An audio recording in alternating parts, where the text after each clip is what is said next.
Ever pinch pennies all year for that one family vacation only to feel the budget blues afterwards? If so, I was just like you. After 3 vacationless years, I stumbled on credit card rewards travel and cracked the code to amazing vacations that I could actually afford. Welcome to Wonderland on Points. In this podcast, you will discover how opening credit cards strategically can save you thousands on travel. We're not just dreamers anymore. We're 2 adventurous moms turning dreams into reality. Join us as we spill all the points and miles secrets. And contrary to popular belief, you don't have to spend $1 million to earn 1,000,000 points. Traveling on credit card points isn't reserved for those with overflowing bank accounts. It's for everyday people like you and me, learning to turn routine expenses into free travel. Consider us your points travel guides. This is Wonderland on Points. Let the adventure begin. Welcome back to the podcast, everybody. We are so happy that you have joined us for part 2 of my trip to Switzerland. We hope that last week you learned some things. Maybe you're thinking of planning your own trip, or it's still a bucket list dream destination for you. And we hope that these episodes can help get you there. And they absolutely will, because you guys had this planned to a T. It's very impressive. As you reminded us last week, in large part due to your husband, who did all of the legwork on the planning, and like you took the points and miles angle, which I just think is just the epitome of marriage teamwork right there.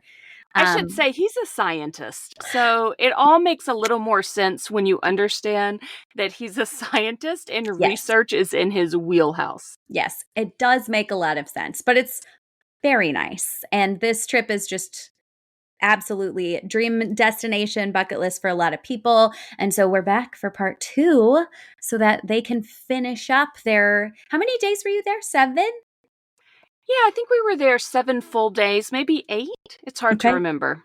Okay, well, did that seem like a good amount of time? Like that, you kind of saw everything you wanted to see. It wasn't too long, wasn't too short. Well, I could have stayed there a lot longer. There are many things I still want to see, but I say, you know what? That just leaves the opportunity to go again, to dream again. Some places you do feel like, okay, I did everything I need to do, check it off. There's really no reason to come back here. But with Switzerland, I could absolutely go back and have a completely different itinerary and spend a whole nother week. So for sure, a week is not enough time. But for our trip and for our getaway, it was a good amount of time. We were away from all 3 of our kids. It was a happy little time. I do not think my parents, my sweet parents who kept the kids, could have made it much longer. So it was the right amount of time for us. That is amazing.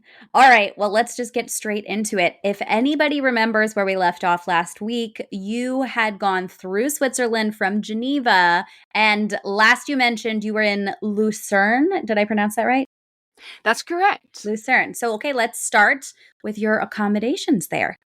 So this is really fun because we talk all the time about apps that you can save money on, earn points on, these little receipt apps. And you think, am I ever actually going to do anything with these points? Am I doing this for nothing? Is this silly? Well, for the very first time, I cashed in fetch points. Believe it or not, fetch points from taking pictures of my grocery receipts. And I got Hotels.com gift cards with some fetch points. And that is what I put towards our hotel in Lucerne. And it was called the Bed and Breakfast Lucerne. And it really was a bed and breakfast feel in a beautiful old house. And it was so charming. Oh my gosh, that is amazing. So how many, just out of curiosity, how much dollar value did you get out of the fetch points? How many gift cards did you get? I think I used about $150 worth of gift cards. Wow. That's a lot of fetch points. That's a lot of fetch points. I mean, over time, but you just keep saving them up. And at some point, see what you can get out of them. I just cashed in my very first $50. Everyone will be sad to know it was not for anything travel related. I've been buying a lot of books on Amazon lately, and I was like, oh, I could use this Amazon gift card. And the value is exactly the same. If you, just side tip, on Fetch, when you're trying to decide what to cash in for, some gift cards require less points for the same dollar amount. So it is good to kind of go through and see which gift cards suit your needs the best. Because for me, I was able to get more out of a Amazon than if I had cashed the same amount of points in for like an Airbnb gift card. You got less dollar amount for more points with the Airbnb. So side That's so note, fun. I love that you cashed it in though, because this is something that we do. This is not even a credit card sign up. This is nothing. Like, we literally just take pictures of receipts, yeah, things that we were already going to spend money on, just turn the receipt in, and ultimately you get a prize for it. I love it. I just got $70 from that Opportune app, the one with the gas and the groceries. Like, I No put it in my way. bank account. They don't even make you have a gift card. So I'm just saying, guys, don't sleep on the receipts. We'll link an episode where we talk about deal stacking. That's not what we're here for today. I'm sorry for this brief derailment. You used $150 worth of these Fetch gift cards. You stayed at this super charming bed and breakfast. Tell us about Lucerne's most famous landmark. So the bed and breakfast was walking distance. Now, it is a ways, maybe a mile, from an area of Lucerne known as the Old Town area. Now, we chose to ride a bus. We did not walk. At that point, we had done a lot during the day. And in the evening, we went down to the Old Town area. We, unfortunately, as we mentioned in the previous episode, the weather was not fantastic while we were in Switzerland. It was less than ideal. And this happened to be the evening that it rained the most. A lot of times it was just a drizzle or maybe foggy. This was all out downpour evening. But we decided not to lose the opportunity. It wasn't like we were looking off a mountaintop. We were going around an Old Town area. So we felt like we can still do that with umbrellas and raincoats. Yeah, it's kind of romantic. I like it. Little notebook moment in the rain there. You know what? You're right. And on the theme of last week's episode, every good K-drama has an umbrella and rain scenes.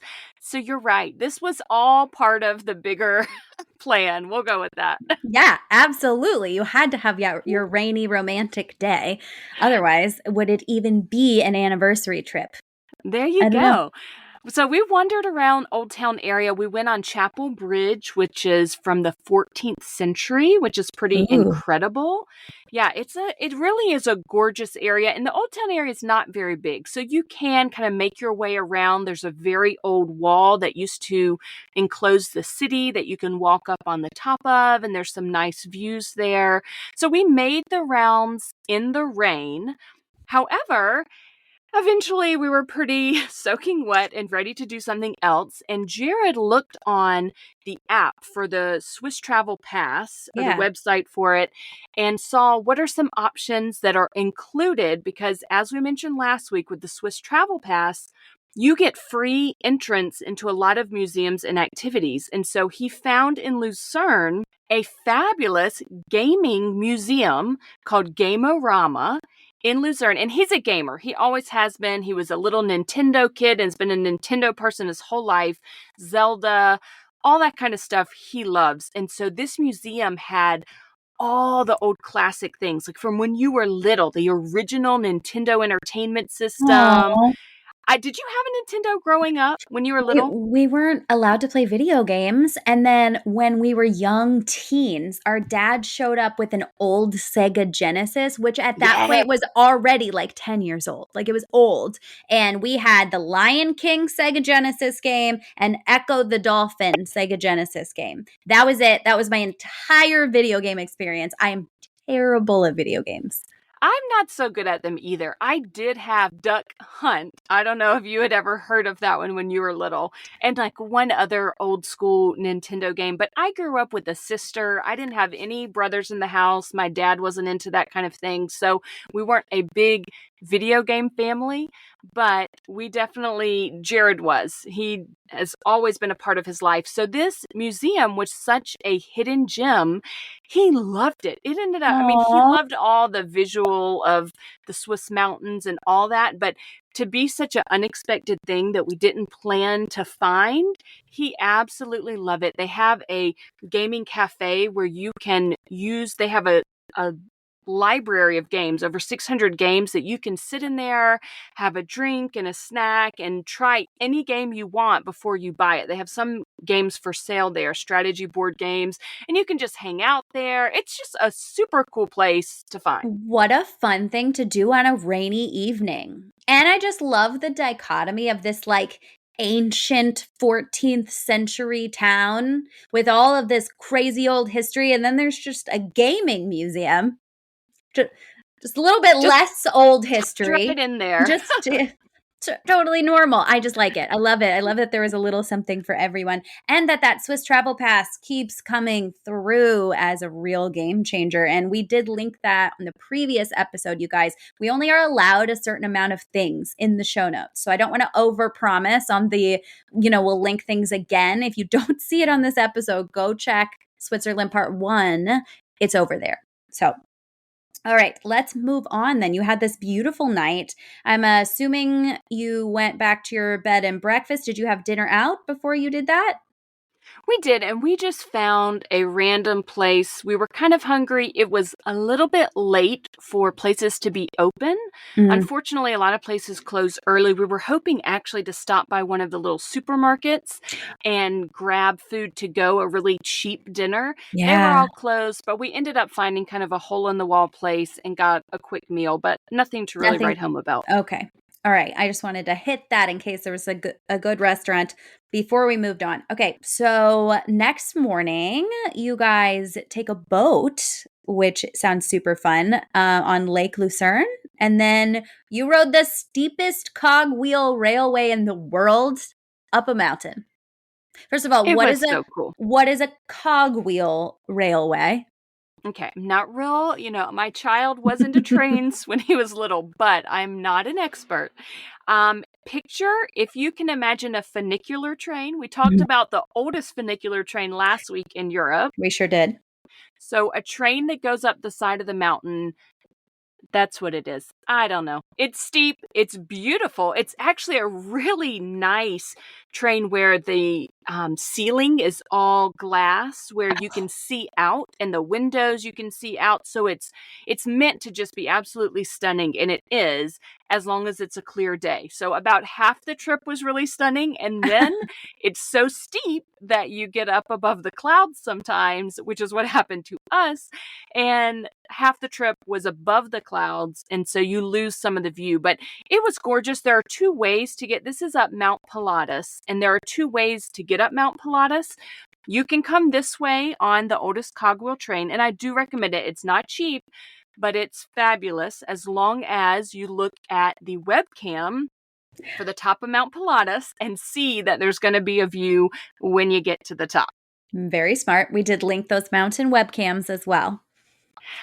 Or you could come up the backside of Mount Pilatus, and we'll talk about that in a minute. So the reason that we did not switch our travel plans and we went up Mount Pilatus is because we actually were staying at a hotel on the top of Mount Pilatus, Oh my gosh. 7,000 feet high. Oh my gosh. So you left your bed and breakfast and hopped on this steep train up to the top because you were staying up there?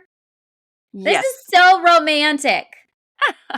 So the reason that we chose to stay up there, we have done this one other time. We did it in Canada when we stayed at Emerald Lake Lodge in Yoho National Park. And both Ooh. Mount Pilatus and Emerald Lake Lodge, these are really popular tourist destinations. People come to the top of Mount Pilatus, they walk around, they see it. But then the trains stop running at a certain time of day, just like the access to Emerald Lake Lodge stops at a certain time of day. And if you are staying at the hotels that are right there, you get it all to yourself, basically. They're not big hotels, so it's not like thousands of people. It's only, 100 people or less that Oh you my actually gosh. see. And so you're on the mountaintop with everyone gone, and you just get to soak it in peacefully without all the crowds. Oh, it sounds amazing. And I'm betting that this one was a splurge. It sounds like a splurge. It was a splurge. This was a place where we earned points Yep, instead yep, yep. of redeeming points. And Uh-huh. it's a unique place because you're on the top of the mountain. There's nothing else there. So once you were up there in the evening, It's not like there's a bunch of restaurants. You eat at the hotel restaurant, and that is included in your hotel stay. So both dinner, a 4-course meal dinner, Wow. and breakfast the next morning are included in the price of your hotel stay. Okay, okay. What I don't think we said the name of the hotel, so we definitely should say the name. And are you gonna tell us how much it cost? Hotel Bellevue. I'm going to call it Bellevue, Belle, Bellevue. We have a street here named Bellevue, and that's how it's spelled and how Okay. it's said. So I assume that's it, but who knows? There might be a Swiss spin on that that I am not aware of. It's really beautiful. I do recommend it for a splurge. And it ended up being just ultra magical because, as I mentioned, when we rode the cogwheel train up, we got above the clouds, and then the top of Mount Pilatus was completely fogged in. We could not see anything. It was very depressing. We did this at the Grand Canyon once too. We went to the Oh Grand no. Canyon.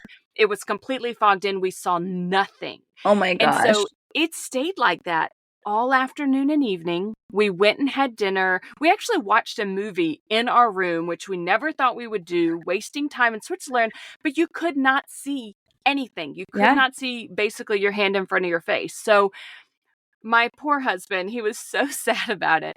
We went and had dinner. It was a beautiful candlelight 4-course meal, very lovely.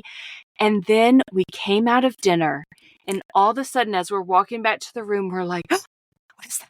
What is that? I can see something. I can see something." And the clouds were parting, and finally, the view started showing up just in time to watch sunset on top of the mountain. Oh my gosh. It was even more magical because we had waited so many hours and we weren't sure if we were going to get to see it at all. And that Yeah. just made it so special. And then thankfully, we were able to watch the sunrise as well. That's one of the big things people do is watch the sunrise. So we woke up early. We climbed to the top of one of the trails that's right by. There's all these trails on the mountaintop that you can access when you're staying at the hotel. And we climbed to the top of the trail, and that's where we got some of the most beautiful pictures of our entire trip watching the sunrise because you were like above the clouds. You're Oh so my high that gosh. it's like you are watching the sunrise from above the clouds, almost like you're in an airplane. It's crazy. It sounds so magical. You still didn't tell us what it cost, though. I You can't know. get around this question. The people must know. Okay, you're right. It is about $400 for the night, which is very expensive for me Mhm. paying for a hotel. Now remember, it included a 4-course dinner for two. Had we had the exact same meal down in Lucerne or another city in Switzerland, it would have easily been a $200 meal between the two of us. $150, $200. And it included a large buffet breakfast. You have all of the trails on top of the mountain that you can see. So when you really think about all that's included, it's Yeah. not terrible. No, no. And you never would have gotten to see the views because the times when the trains were running, it was cloudy, right? So even Right. that cost alone, just for the view and getting to stay there, I don't know, sounds pretty worth it We in my actually book. had a moment on top when we came out of dinner and the view was opening up. My husband, there was no one around that we could see because, like I said, there's only the people staying there, so there's not a ton of people around. He started cheering out loud, like cheering, throwing his hands in the air, and then all of a sudden there was another couple that were far off from us down in this. I don't know how to describe it, but kind of a tunnel through the mountain. But there was a cutout where they could see us, but we didn't see them immediately. And the man in that couple started cheering with him because he saw Jared Oh, cheering. And we had this moment of celebration with these strangers on top of the mountain because it had finally opened up for us. okay. Well, that is a core memory. That's so It cute. really is. It I really is. love it. The next morning after the sunrise, we went on a hike before 8 a.m. We had watched the sunrise, had all these pictures, gone on this gorgeous ridge hike that follows just the ridge of the mountain. So it's not very difficult, but it's stunning. It's one of those great hikes that it's short. Every inch of it packs a punch of a beautiful view. And Love it. so it's totally worth it. Did all of that before breakfast and heading down out of Pilatus. Oh my gosh. What an experience. Okay, well, so you had an awesome breakfast there. Anything that you need to share that was particularly delicious or just Oh regular goodness. It breakfast food? all was. It was a phenomenal buffet. It was I don't definitely know. a top-notch I buffet. love to hear about food, especially at hotels. Like I want to know what people eat. And I need like a podcast all by itself that only talks about the food in different locations. I'm not a foodie, so I'm probably not the best one to describe, but there was definitely the influences of all the different countries, as we talked about before. You know, the French influence, there was delicious breads and pastries, and then there's some American food. It's like they have these different sections. There's definitely the kind of European section, which is some beans and that typical European breakfast, but then there was eggs and sausage and bacon that Oh, Americans like. So hmm. it was pretty well rounded, the breakfast. There was some cheeses there, Swiss cheeses, you know, a Yum. nice little charcuterie board, all of that good stuff. My kind of breakfast. That sounds amazing. Okay. On the way down from Mount Pilatus, you guys finally go to ride the longest alpine coaster in Switzerland. And I have to say that I've been on an alpine coaster before, but it's a little bit different in Helen, Georgia than it is in Switzerland. And also, it's short. The one I've been on is pretty short. I have seen videos of these long Swiss alpine coasters, and they are a little nerve wracking. Did you guys ride one together or separately? Separately. So they were Okay. separate. I thought it was going to be scary because to me, it did seem like, uh-oh, this is going to be steep. Is this going to go Yeah. really fast? Am I going to What be if able I to can't control stop this? myself well enough? What if I mess it up and I crash at the end? Right. So we did the Frackmunteg toboggan run, which is on the way down from Mount Pilatus. Or if you had come up that back way, some people come up and stop there at Frackmunteg and there's a ropes course on the side of the mountain. There's the toboggan run. There's several activities that you can do there. There's a picnic shelter. There's a restaurant. So you can do several things there. That's a whole day's activity in itself. But the toboggan run, we thought we weren't going to be able to do it. We had hoped to do it actually the afternoon before, but everything was rainy and clouded in, and so it wasn't running. So Mm. we were thrilled to be able to sneak this in the next morning as we were leaving Pilatus. And it was really fun. I 100% recommend doing them. It did not go too fast. You were totally able to control the speed. We did learn that my husband should have gone first because he is a little speedier than I am. He got stuck behind you. And he eventually got stuck behind me. They put a pretty good gap between you, but I could feel him about halfway down. I hear him coming and he's like, go, go, go, speed up. So, you know, we learned. We only did it one time, but I would have loved to do it several more times. And it's definitely a fantastic family activity. If we go Oh, back with our yeah. children, definitely we'll be doing more toboggan runs. Oh my gosh, absolutely. Is it open? The one in Georgia goes down the side of a mountain through the woods, and I picture the ones in Switzerland being like open fields and flowers and stuff. That's exactly what it was. It was more of an open field. There are wildflowers all around. In fact, once you get to the bottom, they hook you up to like a chairlift, but it just drags you back up to the top of the mountain. And we were going by all the wildflowers, and I was like, man, I love coming back up just as much as I enjoyed coming down because you can really take in the view and all the flowers. Please tell me you had your action camera hooked up to you somehow and that there's a video of this. We did. That's a great question, though. And this is an important tip because when we were going to Switzerland, our action camera was very new to us. Our Insta 360 3X, it's a 360-degree action camera, which is great, but we weren't sure which accessories to buy. And so we ended up getting one that you can wear on a helmet and then one that you can wear on your chest, different ways to strap it to your body when you're doing activities. Mm-hmm. And for this activity, you were not allowed to have your cell phone. It said you could get in huge trouble if you had your cell phone out. So you can't record that way.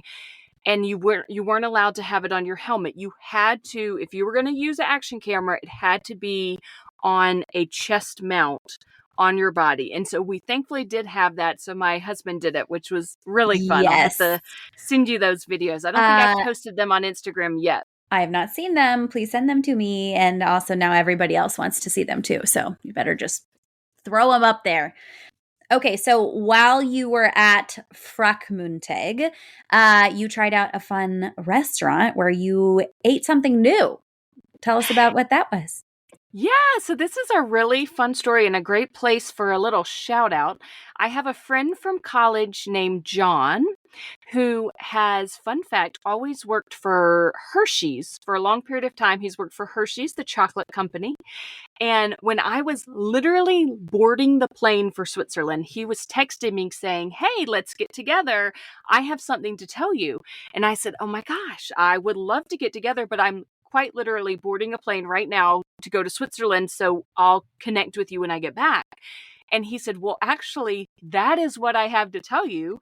I have taken a job with Lindt Chocolate Company, which is based in Switzerland." And he was telling me all about his new job with Lindt. And so he's been to Switzerland a lot lately. He'll be going a lot more. So congrats to John on his new job with It's my Lindt. favorite chocolate company. Oh, girl. Since Well, I was little. I got more to tell you. Oh my gosh. You just wait. But he told me, he was like, while you are in Switzerland, if you have the opportunity to try something called Rosti, Rosti, you should take it. It's a food. Look for it when you're going around. It's more so, I think it's German. So typically in the more German areas of Switzerland, you may see it. This is how he described it. We cannot wait for you to hear the rest of today's episode. But before we dive back in, we want to invite you to connect with us on Instagram. If you're enjoying the insights and travel tips we share here on the podcast, here's how you can stay even more connected with us. First of all, follow us on our personal Instagram accounts for a glimpse into our daily lives and additional travel adventures.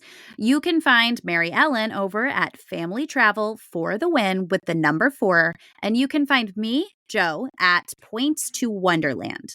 Give us a follow and reach out to say hello and let us know if you found us from the podcast. And of course, for all things podcast related, head over to our dedicated Instagram page at Wonderland on Points Podcast to stay updated on upcoming episodes, behind the scenes moments, and maybe even some exclusive content. Plus, if you're a visual learner, check out our YouTube channel with the same name. We plan on launching full video episodes in the near future, and we would love for you all to join us over there. Your support on these platforms means the absolute world to us, and it's a fantastic way to be part of the growing Wonderland on Points community. So grab your phone, hit that follow button, and let's learn how to travel on Points together. And now, back to the show. I don't know if this will make sense to a Midwestern person. You're going to have to tell me. Okay. It definitely makes sense to a Southern, Southeastern person. He said it is like Waffle House hash browns. Have you ever been to a Waffle House, Joe? I have been to a Waffle House. They do exist here, but I can't tell you what their hash browns are like. I've never had them. Oh, girl.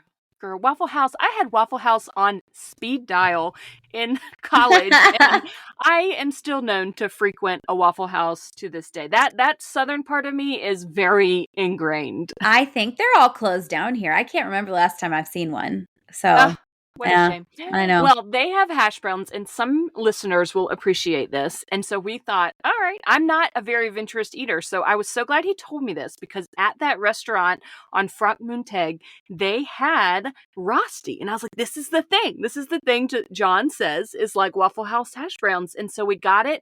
It was delicious. Ended up being Jared's favorite thing that we ate in our entire trip to Switzerland. So when you go there, guys, you have to give it a shot. So is it like shredded potatoes that are crispy? Is it like, I don't know what? Yeah, it's like a whole, almost like a really thick, fat pancake of shredded potatoes that probably have been soaked in butter. Oh, yeah. Ours, you can get different things on top. Ours had some sausages on top. It was amazing. It really was so good. I'm really hungry right now. So that sounds absolutely incredible. And what a fun tip that you probably wouldn't have even thought twice about seeing that on the menu. I wouldn't think, unless you knew to look for it. So no, it's true. I would have totally missed it, or not. I would have looked for an option that I was more familiar with. So I was very glad we tried it. Amazing. After Mount Pilatus and Frockmonteg, I don't know why I feel like I have to do a little accent every time I say that word. I'm so sorry. So I, sure that we are probably not saying it right. So. just, that's what happens. If I go somewhere, it'll only be a few days before I have picked up an accent. My brain is just likes to assimilate. So, okay. Anyways, moving on. After Mount Pilatus and Frockmonteg, you headed to Zurich for the final day of your trip, which is so sad. But tell us about your time in Zurich and what you loved there. Oh my goodness. Well, this is when the Lindt Chocolate comes back into play. Yes. They have a Lindt Chocolate Museum in Zurich now, and you can ride a boat there. So you get another boat cruise that is included in that Swiss Travel Pass because it's like public transportation, just like taking a bus. You can take a boat cruise, which we did, and we went to the Zurich Chocolate Museum, the home of chocolate. It was delicious. It is a museum where you get to sample the goods and you get to go home with all of these little Lindt truffles. It was absolutely delightful, and I highly recommend people check that out in Zurich. Yes. Did the chocolate taste better than the Lindt here, or was it the same? Is it different? Because Oh my goodness. there's different ingredients rules, even for big companies like that. Typically in Europe, they have to use a different set of ingredients than the American version. So I don't know if Lindt is like that. I would like to I think it's think, the same everywhere, but for the sake of the podcast, I think I'm going to have to go to my local Lindt store and get some and try it. I think it's just the right thing to do. it's simply science. It's I, science. My scientist husband should appreciate this. absolutely. I Absolutely. think You I will might go. suffer, but it's for the greater good. It's for the greater good. It was Absolutely. delicious. I know that. And when you're in there, they have there's this one place where there's chocolate fountains, and there's a dark chocolate, a milk chocolate, and a white chocolate fountain, and they give you spoons, and you literally just spoon feed yourself chocolate from a fountain. It's delightful. I cannot think of anything more delightful, actually, at this exact moment. So that sounds really nice. Definitely a highlight if I were there. Okay, so talking hotels in Zurich, this is where something we haven't heard you mention this entire trip comes into play, which is literally shocking because of how much we talk about this hotel chain. I'm sure everybody is saying it out loud right now because they all know exactly who we're talking about. You finally stayed in a Hyatt. Finally stayed in a Hyatt. Listen, I would have stayed in more Hyatts had there been more Hyatts. Right, right, right, right. There are just not many chain hotels in the middle of Switzerland. You can probably find a chain in Geneva. You can probably find a chain in Zurich. But, when you're in Interlaken and you're in these other areas, there's not a lot of chain hotel options. But in Zurich, there is. And you can stay at the Park Hyatt Zurich, which is very beautiful.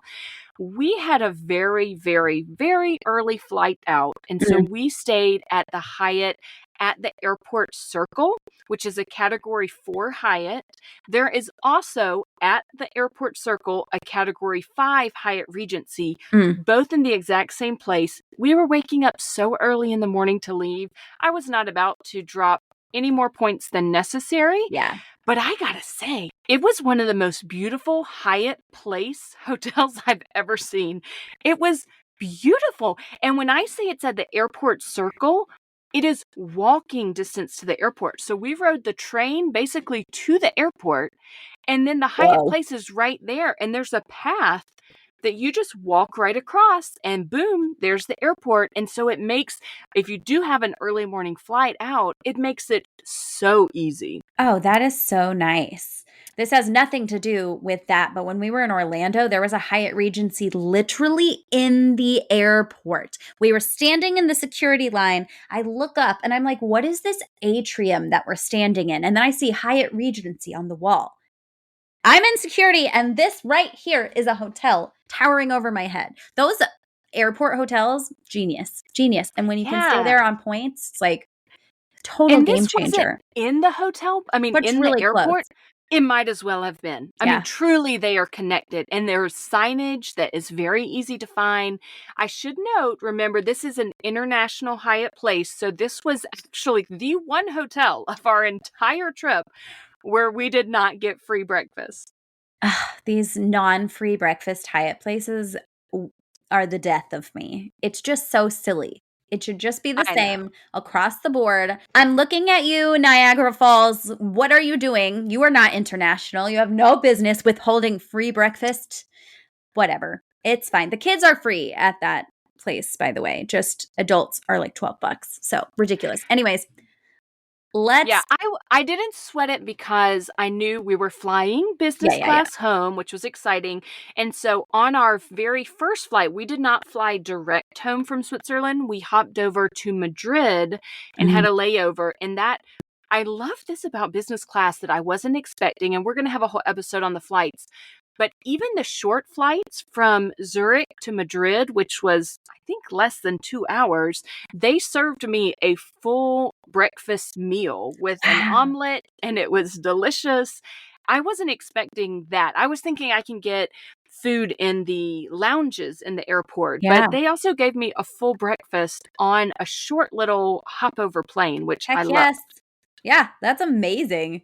I wouldn't have expected that either. So it's nice to know. And we will obviously dig into that much more in our business class episode coming up. So you flew home from Zurich through Madrid and you did a little layover excursion. Yeah. We did. When I originally booked our flight, we did not have as wide of a gap between our flights, as much of a layover. But at some point, they changed the flight times, and we ended up having about 7 hours in Madrid. And so I thought, you know what? I feel like that's just enough time. Should we leave the airport rather So than brave. staying there?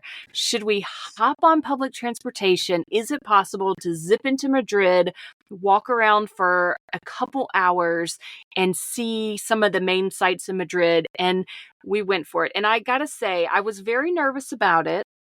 I learned a couple important things about Madrid. Number one, it is not as easy to get around as in Switzerland. That beautiful on time trains and the app with all the timetables that we talked about, the SBB app in Switzerland, all that flies out the window in Spain. Things were not labeled well. It was much more difficult to get around, especially considering we had not done the extensive research that we Right. did for Switzerland because it was much more on the fly. Let's just do it. Right. Well, still, you had a good time. You saw some things. Would you recommend Madrid? Because I always find amazing points redemptions, especially business class points redemptions to Madrid. So I'm like, do I want to go? I Maybe I would. do. I do recommend it. It was such a busier and bigger city feeling than anything we saw in Switzerland. It gave us, and this seems crazy, but both my husband and I said it, almost like New York City vibes in just that it was so big and so busy, but at the same time, it was all so old. The architecture was so Yeah. gorgeous, but it was bustling and full of energy. So I enjoyed it. One of the other main reasons that we went is our son has gotten very into soccer, international soccer. He loves Real Madrid, which is one Hmm. of the soccer clubs there. And so we decided, all right, we are going to, it's kind of hard to find youth Real Madrid jerseys online in the United States. And so we were like, what if our special souvenir for him, we're going to leave the airport, Oh, we're going to go into Madrid, we're going to find one of the stores where they sell these jerseys, and we're going to get him an authentic Real Madrid jersey. And and so you that's what found we one? did. We found Oh, one. We got his favorite player's name put on it. And so that alone made it very special. But things were different. They did have a locker in the Madrid airport where we could leave our luggage, but yeah. it was very much more expensive than all the lockers that we used in Switzerland. All the lockers at train stations in Switzerland are pretty affordable. They really do not cost very much. The one in the airport in Madrid was very pricey, but I guess that's what you should expect from a big international airport. Yeah. Yeah. It makes sense. But also very good for people to be aware of. I think it's probably pretty common to go through Madrid, especially with the prices that I'm finding there all the time. So So you did an excursion, you made it back. Did you have any issues with the security on the way back in? We didn't, but that's something we'll go into detail on our business class flight episode. But Madrid is fabulous if you are flying business class because they have VIP written on your ticket. There is a Wow. completely separate airline screening area for VIP business class flyers. And so we didn't go through the regular line. We walked straight through. There was not a single person in front of us to Oh go my back through gosh. security in Madrid. And then we got to go to the Iberia Premier Lounge.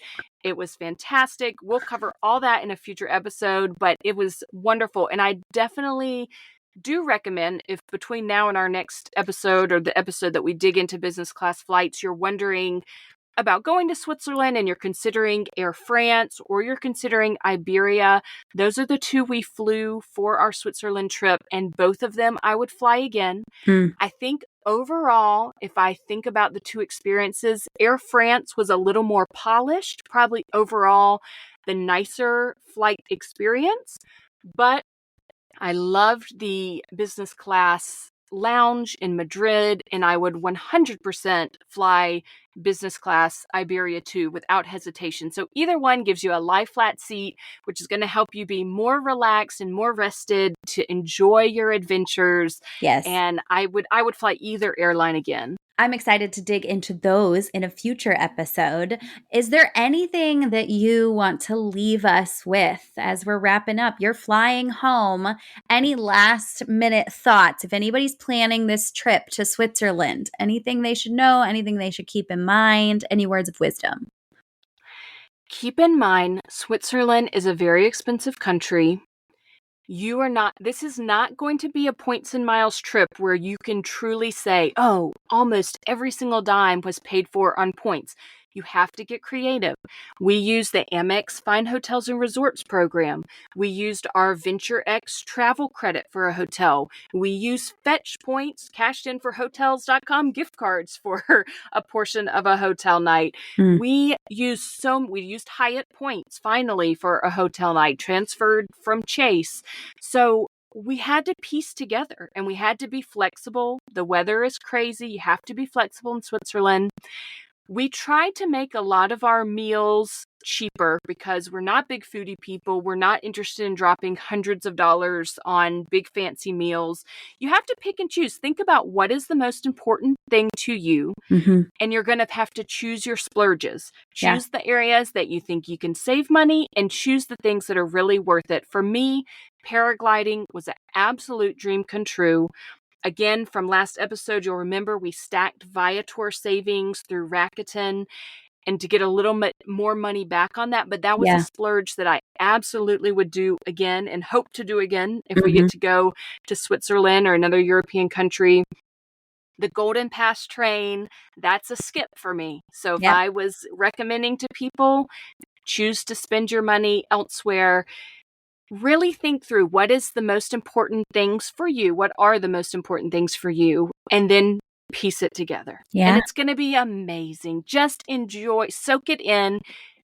We had an hourly itinerary. I'm talking a spreadsheet by the hour. And I am working on typing up our full itinerary, and I will be posting that, sending that out to anybody who wants it. Make sure you join our Facebook group so you Mm-hmm. know when that is ready to go and I can email it to you. But even with our minute by minute itinerary, flexibility really pays off, and just enjoy your trip. We didn't get to do Via Ferrata, but we got to do so Right. many other things. So be flexible. Yes, these are beautiful words of wisdom. And we are very excited to see if any of you kind of follow and take parts of this itinerary. So please, as she said, join us in our Facebook group. We want to hear from you. I've mentioned this in a previous episode, but it's the summer. Guys, we're not doing an amazing job staying up on all the things during the summer. There's just too many kids and too many things involved, but we see you. And I love that you guys support each other, even when we can't fully be on top of every single message every single time. We will be better, I think, once things return to the less chaotic school year. But one last final thing before we go. We've been getting so many ratings and reviews from you guys, and we love you and we appreciate you, and we'd like you to keep them coming. So it's been a couple weeks since I reminded everybody how you do that. If you are getting value out of these episodes, it's really easy to leave a rating and review on Apple specifically. You just scroll down to the bottom of the episode's list and you will see a space with 5 empty stars. Click the 5 stars. And if you'd love to write some words of encouragement as well, or some words to help other people decide whether or not this is a podcast for them, we love it. It means the world to us. Mary Ellen, It's been thank a you. while since I did a review roundup. I should do a review roundup soon. Repost some of these fun reviews that we've gotten. Yes, I think so. So make sure you keep your eyeballs on our Instagrams. And if a review is yours, let us know and we'll tag you in a story. We love you guys and we love the support and it means the world to us. And Mary Ellen, thank you for telling everybody about your beautiful trip and for putting it together in a way that can really help people take this trip if they want to. Like, this was really helpful. I hope so. And I will come out with, like I said, a very detailed itinerary. I'm happy to answer questions and let anybody learn from our mistakes, such as don't rent e-bikes for 2 days in a row. That's a little bit of a callback to last episode as well. So reach out. We're happy to help. Yes, 100%. And if you missed the first episode, you're going to want to go back and listen to part 1 because they definitely go together and there's so much in there. We love you guys, and we will see you here next time. See ya! If you enjoyed this show today, please consider writing us a review or clicking 5 stars wherever you listen to your podcasts. And please subscribe and follow along so that you never miss an episode. You can follow the podcast on Instagram or YouTube at Wonderland on Points Podcast. You can find me on Instagram at Family Travel for the Win with the number 4. And you can find me on Instagram at Points to Wonderland. If you're thinking about getting a new travel rewards credit card, consider using the links in our show notes. Using our links helps to support us and keep our podcast going so we can provide you with all the latest tips and tricks when it comes to traveling on points. And if you aren't sure which card is right for you, shoot us an email at wonderlandonpoints@gmail.com, and we would be happy to walk you through a free card consultation. That's also a great place to send us all of your comments and questions. Thank you so much for joining us, and we will see you here next time.